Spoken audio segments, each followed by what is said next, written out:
This episode is all about motivation, inspiration, and we're going to hear an inspiring story from someone who's been burned alive. Welcome to Thriving Launch with Louise Congdon and Kamala Chambers, the show for heart-centered entrepreneurs who want it all. 5 days a week, we bring you different segments to inspire you to live a life of freedom.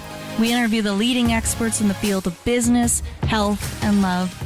Be sure to check out Training Tuesdays, where we give you a clear action plan to grow your own business.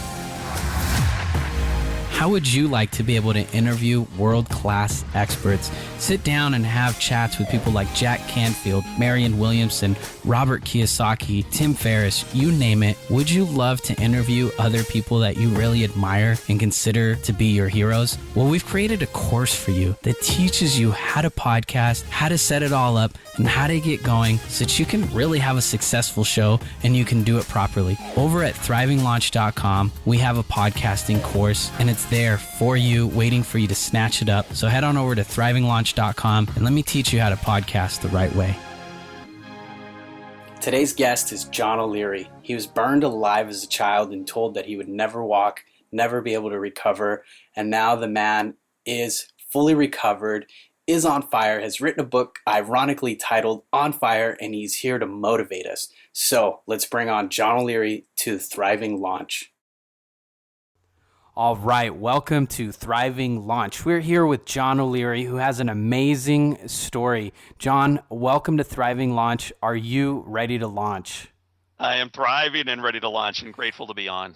Awesome. So, John, you and I and a lot of us, really, honestly, I feel like the human story is one about being born and coming into this world and realizing we're disconnected beings. So we all have this thing in common where we've all experienced some form of struggle, but you've experienced something really unique. Your whole body was burned. Tell us about, I know that now you're using this story as something to motivate and inspire others, but let's go back to when your whole body was burned and what happened and what's happened since then. Yeah, perfect. So, Louis, I'm convinced now that everybody has a story. It's just generally not the story we're telling the world.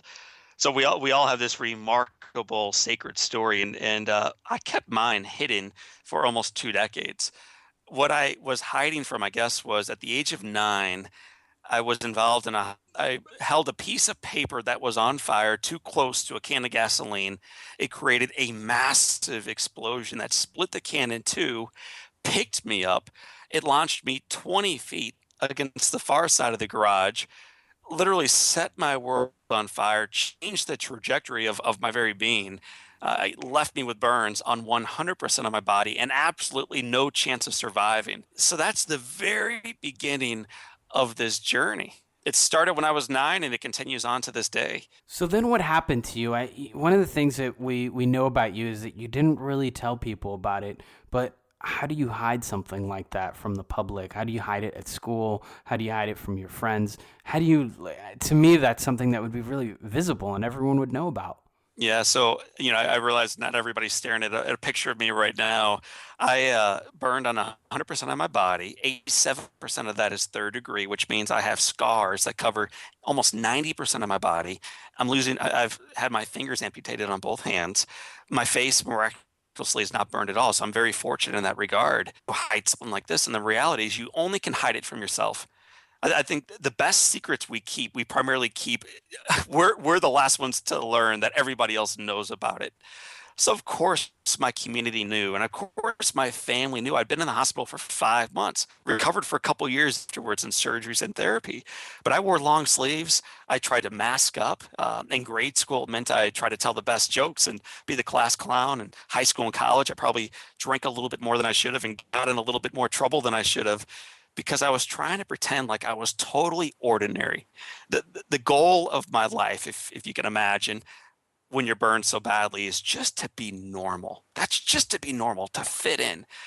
And so that's what I strive for. And the turning point in my life happened when I was 27. My mom and dad wrote a book about what happened to their son. His name was John O'Leary, your guest today, at the age of 9. They wrote this unauthorized biography of my life. It's called Overwhelming Odds, Change World. It allowed me to realize what I went through, but I wasn't the only one that went through it. My family went through this. And it also allowed me to see that these scars, although thick and red and painful to some extent, even today, were the beginning of the best of my story. It led to faith and character. It led to passion for life and grit, connections. It led to where I went to college eventually, which led to a chance encounter with a brunette named Elizabeth Grace, who has now blessed me with 4 little kids. It led to a fledgling business back in the day, and now a large speaking business today. So the best of my life is the result, actually, of being burned as a child. This is what I find so amazing about being a human being. It's like whenever we have the biggest challenge in our lives, those challenges, they present the biggest gifts. They really shape us into who we are. And that's what I love so much about what you're sharing. Now, let's fast forward to where you are today. I mean, this is your past. It's shaped who you are. How has your past shaped some of your success practices of today? Yeah, I think you can't separate yourself from your past. I live in the Midwest. I live in St. Louis, Missouri. We had a huge storm that blew through earlier this year, and we lost this huge oak. And the kids, I have 4 kids, we were able to go outside afterwards and look at the rings. And I'm no arborist, I'm no tree expert, but you're able to tell the health of each year by the rings, by how thick they are, how narrow they are, how dark they are, how light they are. And I think to an extent as human beings, we have rings. And so the rings of being burned as a 9-year-old have certainly shaped the man that I am today, and the success practices, Kamala, to your point. When I wake up every morning, my body's achy. I'm a little bit sore. And I find if I'm not very intentional, there are questions that I'll ask myself throughout the day. I refer to these as the victim's questions. And the first question I'll ask is, why me? Right? Why this pain? Why that experience as a child? Why the scars today? Why the challenges in front of me? Why me? The second question is, who cares? The great question of indifference. Who cares? And the third question I'll ask, if I'm not super intentional and thoughtful, is, well, gosh, what more can I do? I'm just one. These things have happened. I can't really control what happens next. Instead of that, my experiences from the past, and I'm the great recipient of love from my family, from the doctors, the nurses, and many, many others who have served me as a child and beyond. But what they taught me is I can ask 3 completely different questions. And so now every morning when I wake up, I ask the question, number 1, ready for it? Why me? Why am I so lucky? Why am I so blessed? Why do I have breath still and the opportunity to make a difference today, that I can maybe even do better today than I did yesterday? Why me? The second question is, who cares? If there are some scars, if there are some challenges, if there's a little bit of pain, if you have traffic on the interstate on the way into the office, if TSA is strip searching you again, who cares, man? We do work that matters. We're fortunate to live during this time period. So who cares if there are some uphill battles?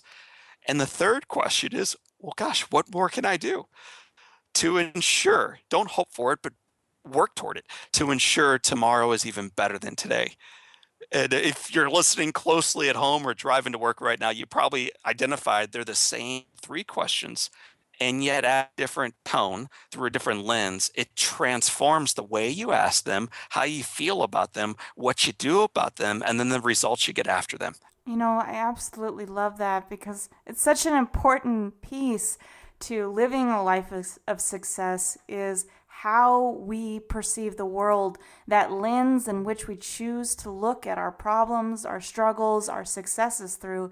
And you're really choosing to look through the best lens that you possibly can.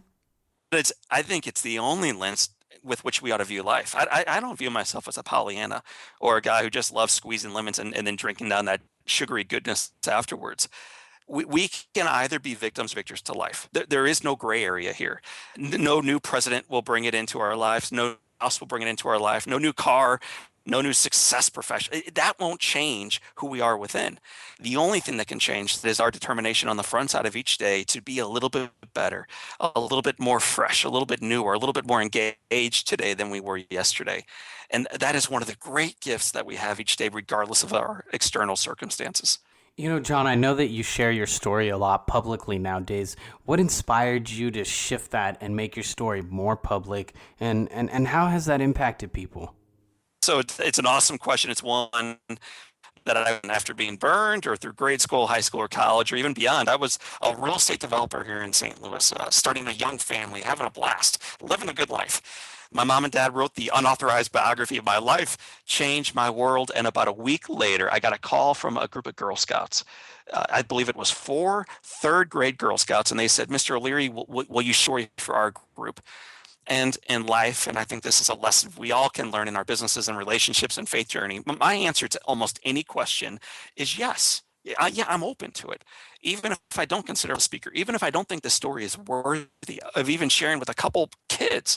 But I said yes, shared the story, read my notes, wasn't even able to look up one time at those little monsters. Man, I was terrified being in that room, was not even paid a box of Samoas. I got no payment, nothing. This is not a scalable business back then. And yet afterwards, the little Girl Scouts came up. They gave Mr. O'Leary these big hugs, and it really touched my heart. And about a month later, one of their parents was a Rotarian. And he said, "John, will you share in our Rotary group?" And I said, yes. And then a member, and then a small business owner. The first year, we spoke 3 times. The second year, 8. In the 8 years since, we've had the opportunity of sharing this message more than 1,600 times, all 50 states, I think 15 different countries, hundreds of thousands of people impacted, tens of thousands of books sold, sharing a message that just a decade earlier I wasn't even able to share in the reflection in the mirror. I think the first person that you got to be able to share your story with, reflection, is that stares back at you each day, that's going to ask the question, "Hey, what are we going to do today?" And that's an important dialogue to have every morning. Oh, it's so beautiful. Before we close out today, what's the core message? What is the core practice that you want to leave the Thriving Launchers with? Yeah. So when I was burned, what really happened was I was deciding to see what might happen if I held a flame to a can of gasoline. I'd seen other little boys in the neighborhood doing something similar, and I thought it would just create a pop. Well, what happened, of course, was before the liquid came out, the fumes grabbed it, created a mighty explosion, transformed my life. But my mom and dad and the doctors and the staff and the EMTs and the fire and my family and me always referred to what happened to me as an accident, right? John's accident. Except it's not an accident.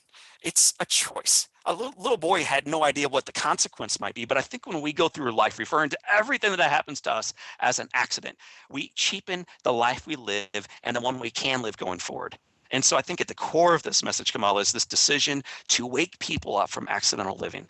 No more excuses, no more blame shifting, no more excuse making. This is your life with one of them. Quit pointing the finger outward. Wake up to the beauty, the miracle of this moment. It's yours. What are you going to do with it? We've been listening to the Thriving Launch podcast. John, it's been so fantastic to have you here sharing your story, your message, and such incredible takeaways for all of us Thriving Launchers. What an inspiration. Well, it's been my pleasure being on your show, and I think what you teach is what we live in a marketplace that loves to talk about everything that's wrong. And then you and Lewis talk about all that's right and what we can do in our own lives and our own businesses to truly thrive going forward. And I just encourage you to keep sharing that message. Know that you're making a difference. Thank you. You've been listening to the Thriving Launch podcast. For books and resources related to today's episode, make sure to head over to thrivinglaunch.com. We'll see you there. Be sure to check out tomorrow's episode with Sanatam Kaur. She's an American singer, peace activist, and she was raised in the Sikh and Kundalini traditions. Also, if you've liked today's episode, be sure to subscribe to the show.